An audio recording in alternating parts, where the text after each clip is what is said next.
during that time? Yes or no? What date, Mr. Chair? Ano tatanungin mo? I was never commissioner, Mr. Chair. Ano ka doon? Officer in charge. I was officer in charge, not commissioner. Okay, Mr. Chairman, you were an OIC. I was an OIC, Mr. Oh, yeah. 2010. OIC commissioner. OIC lang ang nakalagay sa akin. Mr. Ledesma, you answered the questions properly. Yes, Mr. Chair.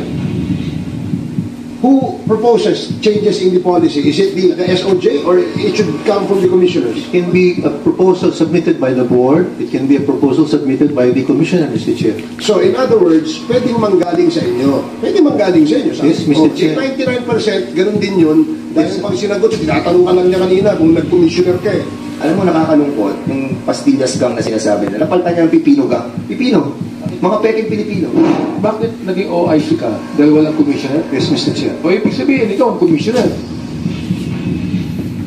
Linisin natin ng gobyerno, tulungan niyo ako, 2 buwan na sweldo ko, ipibigay ko sa mga kapagturo kung paano nakatakas alis din. Si Attorney Ronaldo Ledesma ng Bureau of Immigration, inappoint na OIC Commissioner.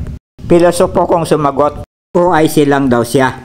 Kasi 249 na Chinese nationals ang pinakawalan illegally na maaring siya ang may gawa.